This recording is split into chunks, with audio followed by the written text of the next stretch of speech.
আসসালামু আলাইকুম বন্ধুরা, কেমন আছেন আপনারা? আশা করি যে যেখানে আছেন মহান আল্লাহ তাআলার অশেষ মেহেরবানিতে ভালো আছেন। আপনাদের দোয়া এবং ভালোবাসায় আমি এবং আমার পরিবারের সকলে ভালো আছি আলহামদুলিল্লাহ। তো বন্ধুরা, চলে আসলাম আরেকটা নতুন ভিডিও নিয়ে। আর আজকের ভিডিওটা কিন্তু অনেক স্পেশাল, তো কেউ ভিডিওটা স্কিপ না করে পুরো ভিডিওটা দেখতে থাকুন। আর আশা করি ভিডিওটি দেখে আপনাদের ভালো লাগবে। তো ভিডিওর শুরুতে আপনারা দেখতে পাচ্ছেন এখানে আয়শা কেকের সামনে বসে আছে। এটা কিন্তু আয়শার বার্থডের আগের দিন, মানে সারপ্রাইজ ছিল আয়শার জন্য। এটা শুধু আয়শা না, আমরা কিন্তু কেউ জানতাম না। আমার মামাতো দেবর, তো ও হঠাৎ করে ফোন দিয়েছিল যে ভাবি সবাই আসেন একটু, খুব দরকার। তো বুঝতে পারছিলাম না কেন এইভাবে ডেকে নিছে ও। ভেবেছিলাম হয়তো বা এমনিতেই রেগুলার যেভাবে ডাকে ওইভাবেই ডেকেছে, কিন্তু এটা মাথায় ছিল না যে আয়শার বার্থডে কালকে, আজকে হয়তো বা আয়শাকে সারপ্রাইজ দিতে পারে। আমি কিংবা আয়শার বাবা বা আয়শা কেউ বুঝতে পারছিলাম না। সাথে আমাদের সাথে দেখতে পারতেছেন যে জাকির ভাই আছে, ওনার ওয়াইফও ছিল, সাথে আর একটা ভাবি ছিল, আর ওর ওয়াইফ, ও মেয়ে। এই তো আমরা সবাই মিলে আর কি আয়শার সারপ্রাইজ জন্মদিন পার্টিটা করলাম। আর যেহেতু ভেবেছিলাম যে ও হয়তো মাঝে মাঝে এভাবে ফোন দিয়ে ডেকে দাওয়াত করে খাওয়ায় আমাদের, ওইভাবেই হয়তো আজকে ডাকছে। কিন্তু এইটা কারো খেয়ালই ছিল না যে আয়শাকে সারপ্রাইজ দেওয়ার জন্য আর কি ডাকছে। তো যাই হোক, আমরা এরকম হঠাৎ করে ছোট্ট একটা সারপ্রাইজ পেয়ে কিন্তু সকলেই অনেক হ্যাপি হয়ে গেছিলাম। তো সবার মুখ দেখে সেটা বুঝতেই পারতেছেন, এই যে এইখানে আয়শাও কিন্তু অনেকটা খুশি ছিল। আর সেটা কিন্তু আপনারা আয়শার মুখ দেখে বুঝতে পারতেছেন যে ও কতটা হ্যাপি। আর সত্যি কথা বলতে যেটা হচ্ছে যে সারপ্রাইজ পাইতে কার না ভালো লাগে বলেন? সকলেরই কিন্তু সারপ্রাইজ পাইতে ভালোই লাগে। আর এদিকে সবাই এখন কেক খাওয়া খাই করছে আর কি। তো আয়শা একটু দুষ্টুমি করে ওর কাকির মুখে কেক মাখাই দিছে, তো সেটা নিয়ে সবাই আর কি খুব মজা করতেছিল। আর এই যে এখন আয়শার বাবা আয়শাকে কেক খাওয়াই দিবে। আয়শার বাবাকে কেক খাওয়াই দিল। এরপর ও জাকির ভাইকেও আর কি কেক খাওয়াই দিতেছে। আর এই যে জাকির ভাইয়ের বউ সামনে গেছে আয়শাকে কেক খাওয়াই দিবে। তো যাই হোক, জন্মদিনের সারপ্রাইজ পার্টিটা শেষ হইলো। এটা পরের দিন আয়শার কাকি আর কি আয়শার হাতে মেহেদি দিয়ে দিচ্ছিল। আর এই বাম হাতে আয়শা একা একা নিজে নিজে মেহেদি নিয়েছে, সেটাই দেখাচ্ছিল যে দেখো আমার মেহেদি দিয়ে দেওয়াটা কেমন হয়েছে। তো দেখতে পাচ্ছেন আয়শার ছোট মানুষ, কিন্তু সেই অনুসারে কিন্তু অনেক সুন্দর করে মেহেদি নিয়েছে।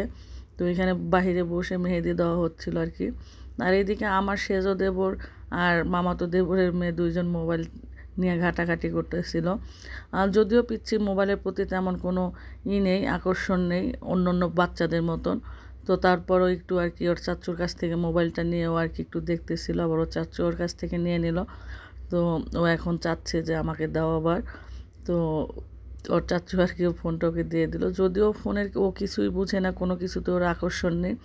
তো যাই হোক, এইদিকে আমাদের রান্নাবান্নার কাজ চলতেছে, আর এইদিকে আয়শার আব্বু তো মাংস কাটাকাটি করতেছে। এখন সে মুরগির মাংসগুলো কাটতেছিল আর কি। তো আমি কিন্তু পুরোপুরি ভিডিওটা করতে পারিনি, যেহেতু দেশের বাহিরে, তো এখানে তো ফ্যামিলির তেমন কেউ নেই। যারা আছে আর কি তারা সাথে সাথে কেউ হেল্প করেছিল যারা আগে ভাগে আসছিল।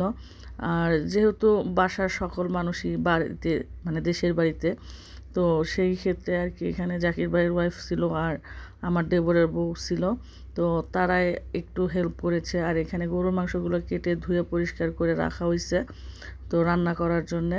তো এইটা আবারও ধুইতে হবে আর কি, যেহেতু অনেকক্ষণ আগে কেটে ধুয়ে রাখা হয়েছে, তো আবার একটু ধুইতে হবে। তো আর এইদিকে চুলায় মুড়িঘণ্ট রান্না হচ্ছে, তো আমি মুড়িঘণ্টটা রান্না করতেছিলাম আর কি।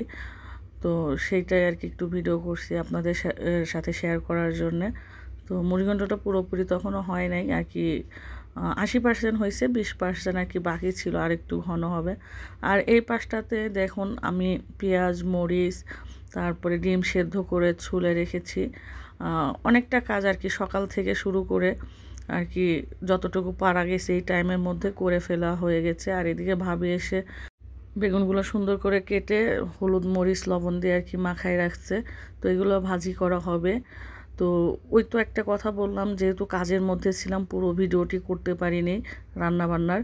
তো যাই হোক এইখানে বাহিরে মাটির চুলায় আর কি লার্কি দিয়ে রান্না করা হচ্ছে। এখানে মুরগির মাংসটা আয়শার আব্বু রান্না করতেছে, আর গরুর মাংসটা ঘরে আর কি গ্যাসের চুলায় রান্না করা হয়েছে। তো ওটা আগেই চড়ায় দেওয়া হয়েছিল, যেহেতু গরুর মাংসটা হইতে অনেকটা সময় লাগে, এর জন্য আগেই আর কি ওটা চড়ায় দেওয়া হয়েছিল গ্যাসের চুলায়, যে ওটা আস্তে আস্তে হইতে থাকুক। আর এইদিকে বাহিরে আর কি এই যে মুরগির মাংসটা আয়শার আব্বু রান্না করতেছে। তো আমি এইখানে একটু সময় পাইছিলাম আর কি, একটু ভিডিও করে নিয়েছিলাম। তো যাই হোক বন্ধুরা, আমার আজকের ভিডিওটি আপনাদের কাছে কেমন লাগলো, দেখে ভালো লাগলে লাইক কমেন্ট শেয়ার দিতে ভুলবেন না। আর যারা যারা এখন আমার চ্যানেলটাকে সাবস্ক্রাইব করতে ভুলে গেছেন, তো সকলে আমার চ্যানেলটাকে সাবস্ক্রাইব করে আমার পাশে থাকবেন। আর এই পাশটাতে ভাবি ডিমগুলো ভেজে নিচ্ছিল আর কি, আমি ওই যে বললাম একটু সময় পেয়েছিলাম, ওই সময় একটু ভিডিও করে নিয়েছিলাম। তো বন্ধুরা, আমি আমার ভিডিওর শেষ প্রান্তে চলে আসছি। তো আমার আজকের ভিডিওটি আপনাদের কাছে কেমন লাগলো, তো অবশ্যই কিন্তু কমেন্টসের মাধ্যমে জানাবেন। আর ভালো লাগলে লাইক কমেন্ট শেয়ার দেবেন। তো সকলে ভালো থাকবেন, সুস্থ থাকবেন, আর আমার মেয়ের জন্য অনেক অনেক দোয়া করবেন। তো আল্লাহ হাফেজ।